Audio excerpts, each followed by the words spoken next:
오늘 우리에게 주신 성경 말씀은 신명기 10장 12절에서 16절 말씀입니다. 이스라엘아, 내 하나님 여호와께서 내게 요구하시는 것이 무엇이냐?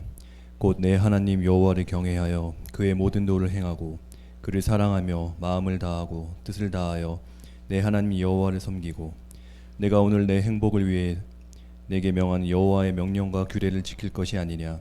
하늘과 모든 하늘과 땅과 그 위의 만물은 본래 내 하나님 여호와께 속한 것이로되 여호와께서 오직 내 조상들을 기뻐하시고 그들을 사랑하사 그들의 후손인 너희를 만민 중에서 택하셨음이 오늘과 같으니라. 그러므로 너희는 마음의 할례를 행하고 다시는 목을 곧게 하지 말라. 아멘. 오늘이 등대교회 창립 12주년 기념주일인데요. 먼저 우리 12살 된 우리 등대교회 공동체를 축복하고, 특별히 이제는 어린아이가 12살이면 어린아이가 아니거든요. 이제는 아기가 아닙니다. 그래서 성장해야 될 때입니다. 12살이면 이제 자라야 됩니다. 12살 되었으니 기본은 잘 감당합니다. 이제는 우리가 꿈꿔야 될 것은 행복한 것을 꿈꿔야 합니다. 행복을 꿈을 꿔야 합니다. 어떻게 행복한 교회가 될 것인가? 그래서 오늘 신명기 말씀을 정해봤습니다. 오늘 말씀의 배경은 이렇습니다. 하나님은 인간들과 언약을 맺습니다. 그래서 그 언약을 인간들이 지키기를 원하세요. 근데 그 언약이 여러 번 있었거든요. 근데 그 언약을 항상 먼저 깨는 것은 역시 사람들이에요. 이상하리만큼 하나님은 굳건하게 당신의 언약을 지키고 계신데 우리 인간들이 그 언약을 깨요. 하나님은 인간이 언약을 깬 이후에도 늘 그 언약 다시 회복시키시기를 원하십니다. 하나님이 그렇게 하는 이유는 우리를 너무 사랑하시기 때문입니다.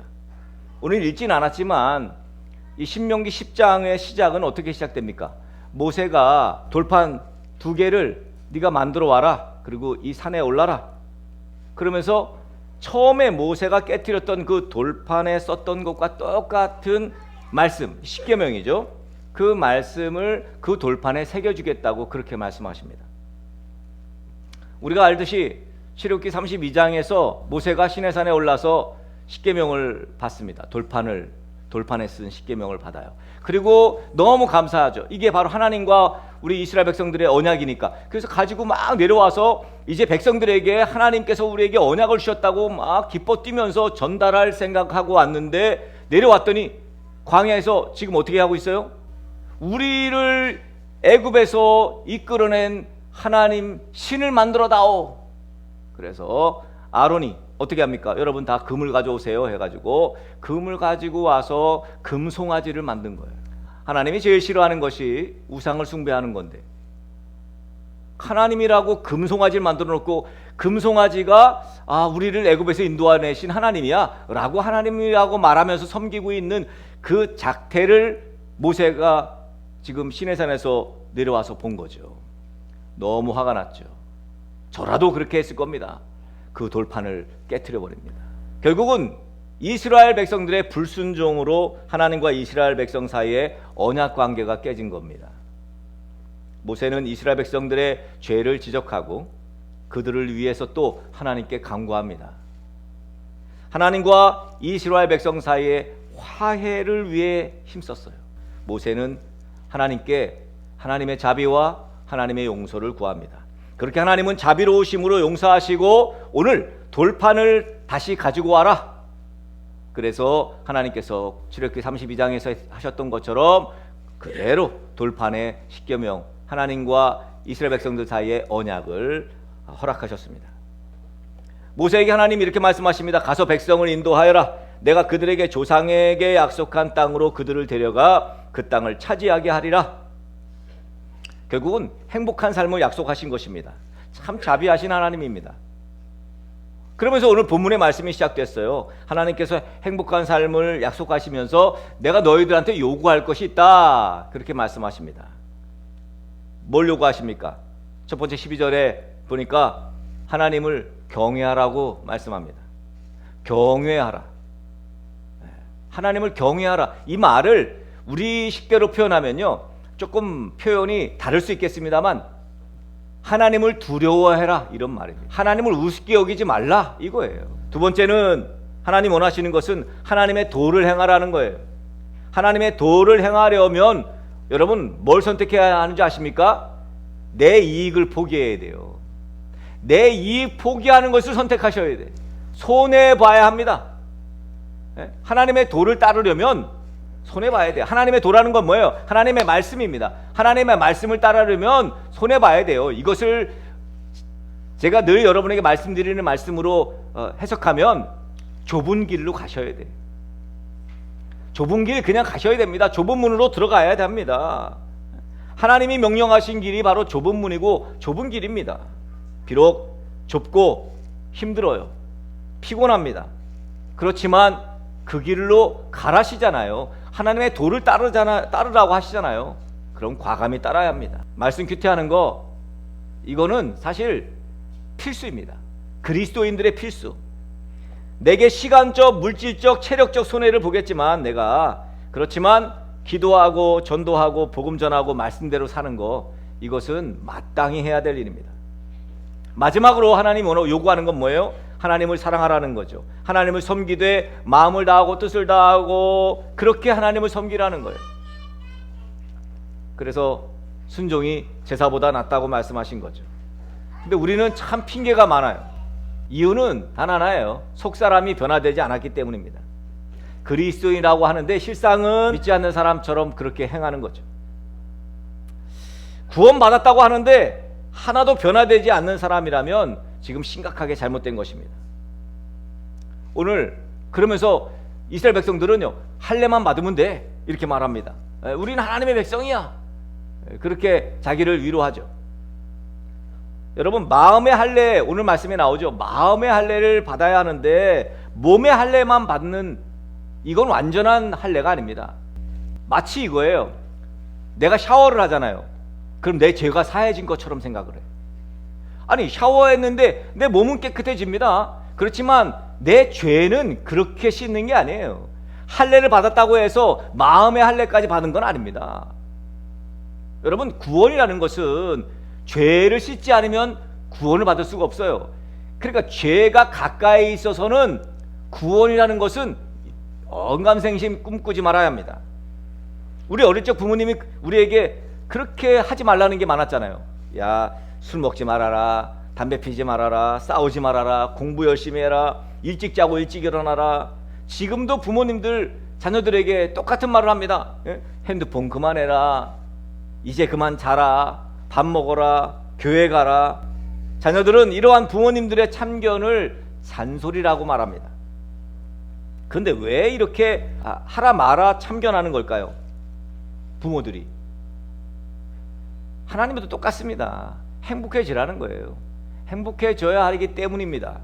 자녀들이 좀 더 행복해졌으면 하는 바람 때문이에요. 사실 하나님도 동일합니다. 이렇게 살면 안 된다, 또는 이렇게 살아라, 이거 해라, 그리고 이건 하지 마라. 지난주 우리 신명기에서 보았던 말씀, 주님 말씀대로 순종하며 살아라, 계명을 지켜 행하라, 이 말씀들을 지속적으로 반복해 주시는 이유는 우리를 행복하시라고. 오늘 신명기서 10장 13절 말씀에 뭐라 그럽니까? 내 행복을 위하여. 여러분, 행복이라는 게 뭐죠? 행복을 한번 정의해 봅시다. 행복은 기쁨이 계속 지속되는 것이 행복입니다. 기쁘되 계속 기쁜 게 행복이에요. 잠깐 기쁜 건 행복이 아니에요, 여러분. 여러분이 착각하는 거예요, 그건. 잠깐 기쁜 게 뭐죠? 잠깐 기쁜 거. 뭐 월급날 잠깐 기쁘지 뭐. 돈 생기면 잠깐 기쁘잖아요. 돈 생겼다고 계속 기쁩니까? 그렇진 않아요. 돈이 많다고 다 기쁘면 뭐 지금 저렇게 수십억 수조 원 가지고 있는 사람들도 그냥 항상 기뻐해야 되는데 그렇지 않잖아요. 돈 많은 사람들 중에 생을 포기한 사람들 얼마나 많은지 아십니까? 지난주에 저는 백지영 자매가 간증하는 것을 우연히 들었습니다. 모태신앙이었던 백지영 씨가 주일 성수를 빠지지 않았대요. 근데 이렇게 고백해요. 자신의 가수 생활 정말 즐거웠는데 기쁨은 없었답니다. 즐거웠대, 가수 생활이. 근데 기쁨은 없었대요. 이 표현이 여러분 정말 중요한 표현이라고 생각이 듭니다. 여러분, 세상에 그 어떤 것들도 지속적인 기쁨을 줄 수 있는 것이 없어요. 돈도 한순간의 기쁨, 명예도 한순간의 기쁨.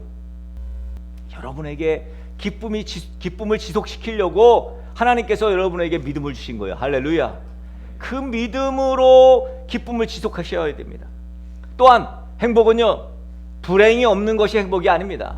만약 불행이 없어야 행복하다면 인간은 그 누구도 행복해질 수가 없어요. 우리가 살면서 겪는 아픔들, 고난들, 힘겨운 일들 지나고 나면 결국 행복의 한 퍼즐이었다, 이렇게 고백할 수밖에 없어요. 그러니까 고난이 있다고, 어려움이 있다고, 난 불행해, 이것은 맞는 말이 아닙니다. 힘든 일을 만나면 여러분 어떻게 해야 돼요? 그냥 충실히 겪으세요. 그 힘든 일을 버티고 견디세요. 받아들이세요. 그리고 내게 주어진 현재를 충실히 살아가야 합니다. 왜? 봄을 이겨낼 겨울은 없습니다. 저는 이찬수 목사님을 참 좋아합니다. 이찬수 목사님 늘 하시는 표현이 있습니다. 제가 참 좋아하는 표현입니다. 인생은 상황이 아닙니다. 인생은 해석입니다. 여러분, 어떻게 받아들이냐의 문제라는 거예요. 해석을 잘하면 인생이 어떤 상황에서도 불행하지 않다는 것입니다. 그래서 목마름을 너무 오래 방치하면 안 된다고 이분은 말씀하십니다. 영혼이 공허하고 허무해지고 무기력해지는 것, 이거 너무 오래 방치하면 안 돼요. 시편 23편 1절에 뭐라 그랬습니까? 여호와는 나의 목자시니 내게 부족함이 없으리로다. 왜 부족함이 없겠습니까? 이 다윗이 지금, 이 말년에 말이에요, 모진 풍파를 겪고 지금 고백하는 이 고백인데요, 다윗은 진짜 모진 풍파를 겪었어요. 장인 사울왕, 아들 압살롬, 진짜 여러분, 장인이 괴롭히고 아들이 괴롭히고 너무도 많은 풍파를 겪은 게 바로 이 다윗입니다. 그런데 부족함이 없대. 이 뻥 아닙니까? 상황은 부족함이 많지만 해석은 부족함이 없다고 고백한 거예요. 이 해석이 우리 신앙에 필요한 겁니다. 그렇게 해석해야 행복한 삶을 살 수 있다는 것이죠. 어떻게 하면 행복한 교회가 되겠습니까? 이 말은 어떻게 하면 예수님 잘 믿는 사람이 될까와 동일한 말이에요. 어떻게 하면 되겠습니까? 그것은 하루 종일 매 순간 예수님 생각을 하는 거예요. 매일매일 예수님을 묵상하는 거예요. 바쁘지만 힘들지만 그분의 말씀을 묵상하고 또 읽고 또 듣고 또 생각하고, 그렇게 매일매일 사는 거예요. 그 수밖에 없어요. 시간이 없지만 시간을 내야 합니다. 행복을 위해 투자를 해야 하는 것입니다. 마음의 할례는 그렇게 받는 거예요. 등대교회 창립 12전, 이젠 알아서 자신의 역할을 감당해야 합니다. 오늘 권사로 임명되어서 취임하시는 세 분의 권사님들이 다른 권사님들과 장로님, 집사님들과 함께 우리 등대교회를 지금보다 더욱 행복한 교회로 만드는 데 힘써 주시기를 부탁을 드립니다. 이제는 행복해져야 합니다. 등대교회가 행복한 교회가 되는 길은 등대교회 성도들인 저와 여러분들이 행복해지는 거예요. 그러면 등대교회는 행복합니다. 물론 지금도 저 개인적으로는 정말 행복합니다. 오늘 장로님 기도하셨지만 제가 아무리 봐도 우리 교회만큼 건강한 교회가 없어요. 다 문제가 있고 골마 터져 있고 참 안타깝습니다. 저는 그래서 지금도 행복합니다. 감사합니다. 그런데 저는 아직도 배가 고파요. 아직도 더 행복할 수 있을 거라고 생각합니다. 욕심이 들어요. 더 많은 생명을 살려야 하고 우리 더 많은 다음 세대들에게 신앙의 유산을 남겨줘야 합니다. 이것이 우리의 행복이 되어야 합니다.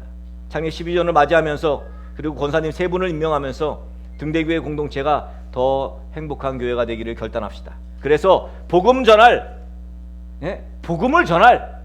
넉넉한 재정이 있는 교회. 여러분, 넉넉한 재정이 있어서 복음 전하기에 충분한, 또 복음 전할 충분한 사람이 있는 교회, 그리고 이 모든 것으로 행복한 성도들로 넘쳐나는 우리 칭찬받는 등대교회 공동체 되어지기를 예수 그리스도의 이름으로 간절히 축복합니다.